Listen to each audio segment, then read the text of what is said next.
what you might not see before you, who is a very much passionate technologist, is a second-dan black belt karate master. Alok actually was the national champion back in 1993, and he participated in Japan in the international karate tournament. How did that go, Alok? Not very well. I got my butt kicked. But thankfully, now he's with us as a technologist instead. Without further ado, I'll pass over to Alok to talk about lessons learned from applying domain-driven design. Thank you very much. Such a pleasure to be here. Thank you for coming and listening. This is a conversation I've been dying to have with a lot of you, especially in API days, because about 5 years ago, we started this journey where we started applying DDD in anger. And I say in anger because applying this principle and reading about it in books is a whole different experience. So I'm a principal consultant within Deloitte. My background is in systems integration, and I was an engineer back in a transport and logistics company in the US, where we did apply some DDD back in the day, so when it first came out. That's how I came to know about it. Started doing SOA, forgot about domain-driven design, started doing APIs, microservices, and focused very much on building the thing right. So DevOps, CI/CD, the world we lived in where it was all in-house and sort of we're moving to the cloud. Integration systems were hard to build, web services, and how do we automate this thing? But once we started building the thing right, we started asking about, are we building the right thing? Are we building the right thing? So that was my question when I started this journey. And from that experience, I run architecture boot camps for integration architecture, and I teach domain-driven design.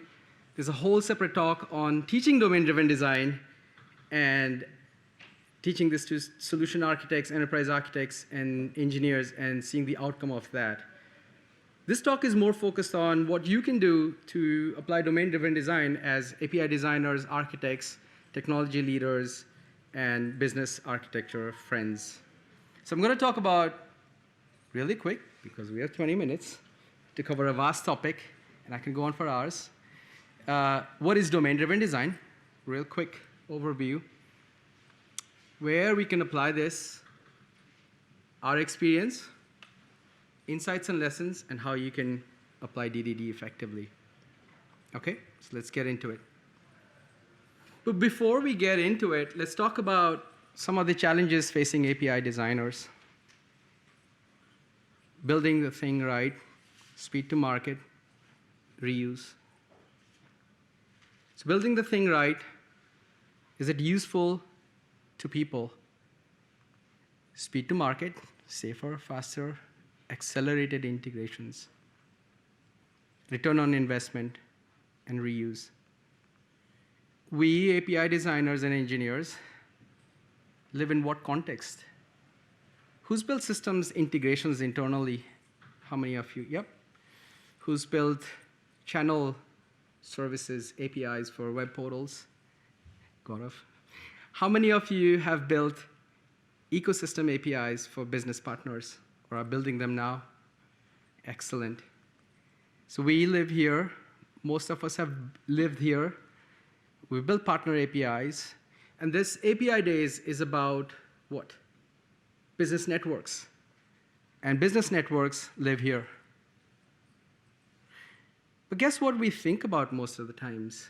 We're very focused on the tech stack and the world we live in, and we're in that internal API space. So my message, if any today, is for you to orient to the outside-in thinking as opposed to the inside-out thinking. Real quick overview of domain-driven design, and this is the shortest course you're going to get on this. It's actually a book written by Mr. Eric Evans back in 2003. And there's some amazing people in this field who have created a lot of books and techniques. But it's more around designing around business domains. So while I used to focus on SOA and systems and integrations and web services and very technology focused, this practice orients me to business domains. I've never run a business before, by the way. How many of you have ever run a business? Put your own money into, yeah, there you go. Value, right, for your money. You have some capabilities, and you want to express them as a technology and a software. How do you do that? And that's domain-driven design for you.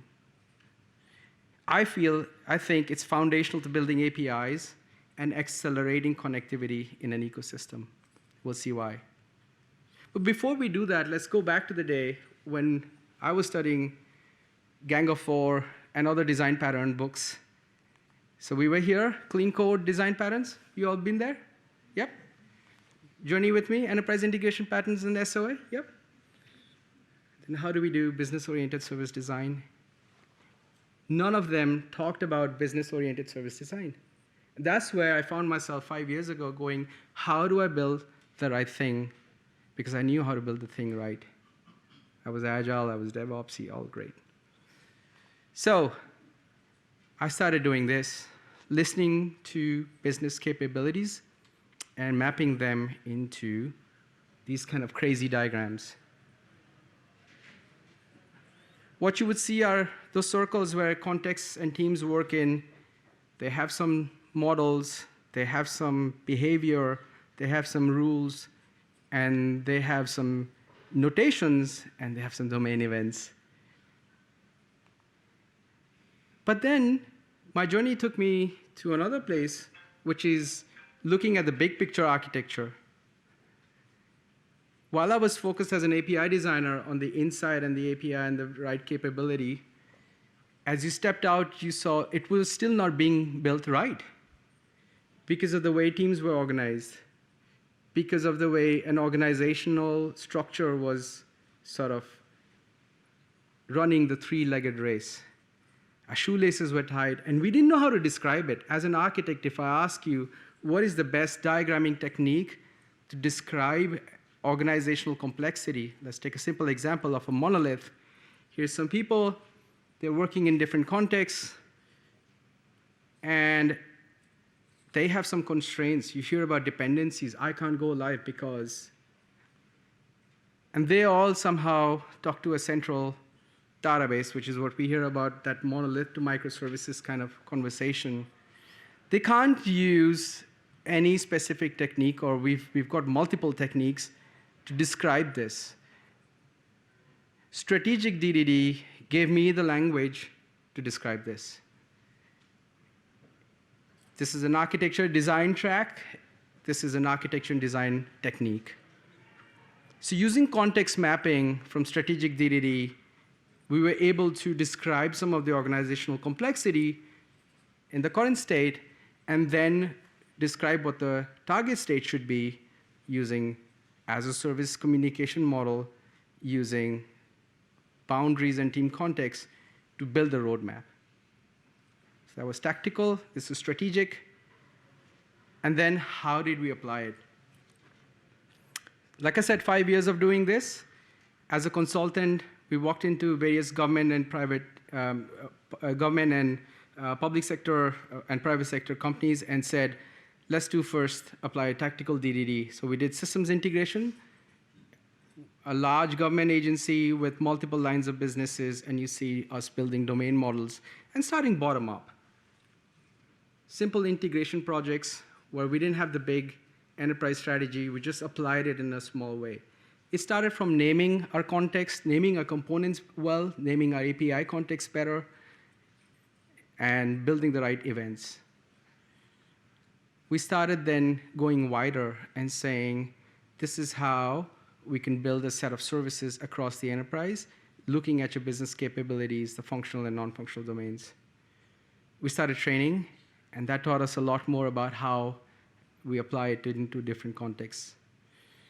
We applied it into decomposing monolithic systems, and that took us into another sort of lesson around strategic DDD. So we went from tactical, gradually we started going more strategic. Started to look at business-led APIs, describing business capabilities and processes, to APIs that we can offer to partners, not just the internal ones, but also the ecosystem APIs. We looked at organizations where there was hidden dependencies and collaboration.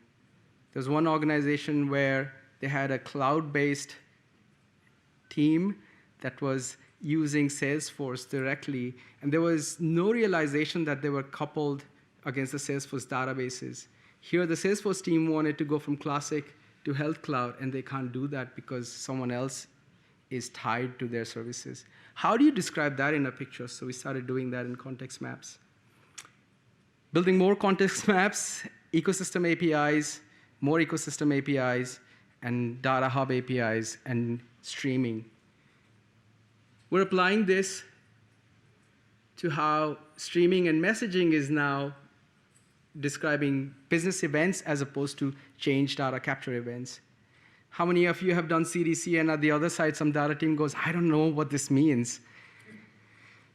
So we're looking at those micro change events, taking something in the middle, and that something in the middle is looking at talking about business events, and not just customer as a domain object, but also what is happening to the customer. Are they issuing a new contract or something else is happening to them on a business sense? So 3 key examples. Systems integration, we applied tactical DDD and kind of went domain services, let's not do this. Application modernization, where we did strategic DDD and tried to map the shared collaboration. And we used that technique with the context mapping. And then we did business capabilities to API products. And we said, let's look at context mapping in a wider sort of frame. What we found is DDD is great for modern engineering. So if you live in that world of trying to define APIs as products, you can use domain-driven design. If you want to map complexity and have a strategy, you can use that. And also, domain-driven design helps you build better flow amongst teams because team topology comes in. Anyone here heard of team topology? Yep, awesome. It is the way teams communicate and how they are stream-aligned platform teams or enabler teams. So the first insight from us is, the lesson learned is the approach. The approach matters. So big picture architecture, along with domain modeling, and then building a specification. So we think big picture architecture is key, where you map your external context. The book doesn't talk about this. And every time I speak to someone who has done DDD, they're always talking about the inside context. So the very first thing from us is outside in and map your customers and the context in which they operate. There's opportunities in the market that you don't know yet because your customers are doing something or talking to someone before they're talking to your APIs. If you open up that value chain, value stream, then you actually build better APIs. Once you then do that, you start to map your internal domains and the context in which you build solutions. Once you build the context and the solutions, you start to align teams. And then you start to talk about the end-to-end processes. We apply domain storytelling, event storming, as well as context mapping in the big picture architecture. You then go to the details. So for each of the domains identified, you start by prioritizing those and I started with activity maps. Then I used domain storytelling, event storming. But most importantly, I built a bounded context canvas. So for tactical DDD, the bounded context canvas is a great approach because it lets you define your capabilities, commands, queries, events, actors in one place. How do you do it? Well, we use Confluence, but you can also go into Git and store it as a repository file for your context canvas. But most of the time in the pandemic, we used Miro and used that to collaborate across teams. We then started to go to that picture I showed you before, building the APIs. The last thing we did is also model the domain. So we talked about services so far, but building the right aggregates, which are not your data model, but your domain model. And there's a fundamental difference between the both, which we should probably talk about after this. You then build your APIs. But after you build the APIs, how do you test your boundaries? One of the questions I got recently was, how do I know my bounded context is right? Thought experiments like these kind of activity maps, where you put your APIs and you use them, help you test the boundaries out. Insight number 2, after the approach, outside-in thinking. So if, like I said, ecosystem, then you map your ecosystem. Just move on. The last thing to do is map your business capabilities to build better products. So you've all seen your business architecture documents stored in an iServer repository. Build traceability from that to your APIs. And the way you do that is work with your enterprise architecture, business architects, and then map it using domain storytelling, domain modeling, and trace it all the way down to your specifications. Again, the bounded context canvas comes in handy over there. Finally, you use DDD to improve team flow. So once you know those teams, remember we did that big picture analysis, it's how do you organize your teams into that structure. This is the hardest part because this is an organizational change. And we find doing this slowly and iteratively is a better approach. I started doing this to my integration team. So we had a large integration team. We just had people who knew about one domain. You do document services, you do customer, you do identity APIs, and that way people were aligned to a certain domain. Finally, for you, outside-in thinking, can't repeat it enough. Iterate with tactical DDD. Start small, apply DDD slowly, understand what bounded contexts are. Model business events. We do APIs really well, but events are the key to that sort of cross-boundary interactions. So model business events really well. Engage your enterprise architects, because quite often when we are on a solution journey, we forget about them and there's no traceability. Practice bounded context discovery. Someone once asked me, what happens when a bounded context shrinks or expands? When you have a startup or a small organization, you have a small bounded context, right? Your boundary is really small, you're tight. Things grow, we all grow into different contexts. And understanding that and the heuristics for your organization is key. Sometimes the boundaries are defined by the people that work within the boundary. Sometimes they're defined by the chattiness. What are your heuristics?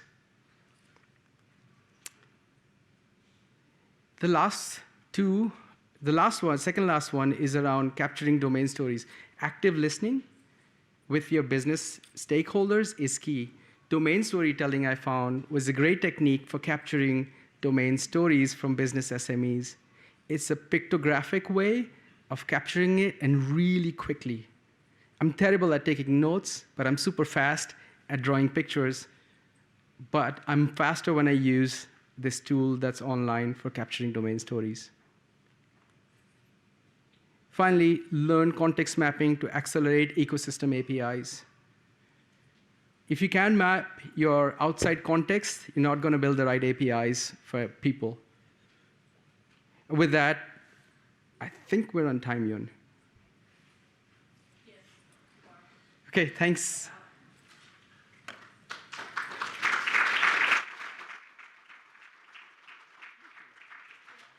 So you just had to step out. Do we have any questions? We have a couple moments for it for Alok.